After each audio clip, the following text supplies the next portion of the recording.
What's going on, guys? In this video, I'm going to be going over the butterfly stretch and all the many different ways that we can go about setting up and training this position. So the butterfly stretch is one of the easiest and most accessible ways for us to start training our groin in a lengthened state. And in my experience, I have found that the butterfly stretch works exceptionally well for Jiu Jitsu athletes who are looking to increase their hip dexterity for a more active guard to prevent people from passing it. So let's start with how to set up the position. We're going to want to find a wall, and we're going to want to get our back and our butt flush up against that wall so we can use it for feedback to ensure that we're maintaining a nice upright posture and we're not hunching forwards. From here, we're going to want to bring the feet together. We're going to want to pull them in as close to our hips as we can. Now, this is where a lot of people struggle with the position because it does require a lot of external rotation in the hips to be able to pull your feet in and keep them there. If you're having trouble pulling your feet into the body and maintaining that position, all we have to do to make the position more accessible is simply elevate our hips up off the floor. So for example, we can use something like yoga blocks, or we can use something like a slant board, which I prefer a little more because it helps to position the pelvis in a bit more of an anterior pelvic tilt for a bit more of a stricter stimulus.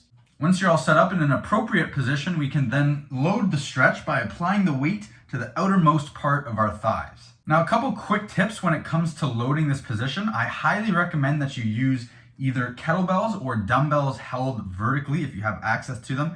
The reason being that it's going to allow us to distribute the weight over a much smaller surface area so that we can apply the same amount of weight more directly to the outermost part of our thighs, which is going to increase the leverage on stretch. Whereas if you're loading with something like a plate, yes, it will work to load the position, but that same amount of weight is going to be distributed over a much larger surface area, which is going to make it much harder to pinpoint the distribution of that weight onto the far side of your legs to really maximize the leverage. And another key point to mention is that the weight in this position is going to be your best friend, especially at a more beginner level. So obviously we're going to need to start with an appropriate amount of weight for our level of ability. We don't want to rush too heavy too quick, but we do want to be keeping our mind on progressively overloading the stimulus with more weight over time as we develop more strength and range here. Because that weight is going to be giving your body better sensory feedback to have a better sense of meaning and direction and purpose so that it can better understand the stimulus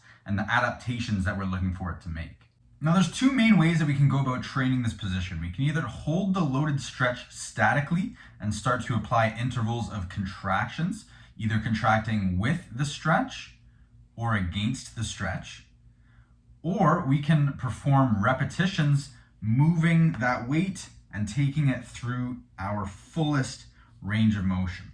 So if we're holding the stretch statically, we're going to really want to be focusing on our breathing, trying to relax the muscles as much as possible outside of those contractions. And so I'm going to go over both contractions for you. First, I'll talk about contracting with the stretch. But first, the most important thing with any contraction in the stretch, especially with this one, is to really create tension in your body and especially the hips for this one. So before the contraction, we're going to want to take a big breath in, brace your core, and press your feet together to really maximize the tension in your hips. And from there, we're going to be thinking about driving the knees down into the floor, contracting your glutes and your abductors to do so.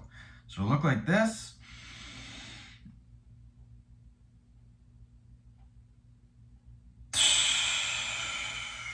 And then we will follow that with a relax period, an interval of relaxation, where we take a big breath out, relax the muscles, and try to assume a deeper position if you can.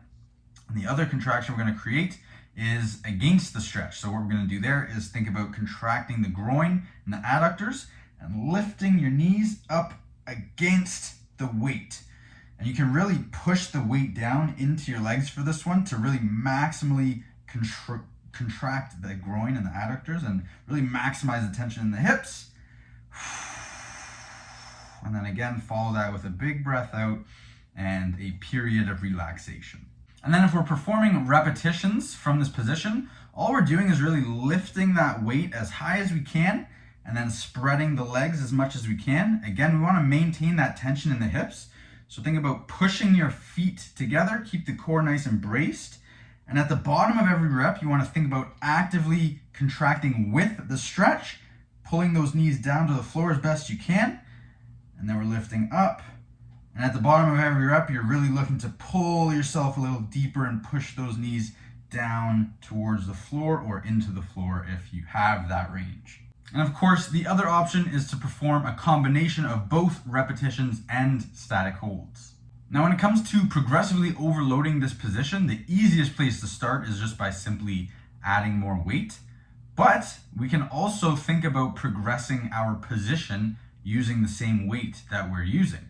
So for example, if you are elevating your hips off the floor to assume the position, we can think about working the hips down lower to the floor and removing that elevation. And even when we've maxed out the position on the floor, we're getting nice and flat to the floor, we can still progress the range even further by placing a yoga block or something of that nature in between our feet. What that's going to do is place the groin in a more lengthened position and drive more external rotation in the hips, so that the wider your feet are apart, the more range of motion you're expressing. And you can see how that's already pulling my knees up off the floor.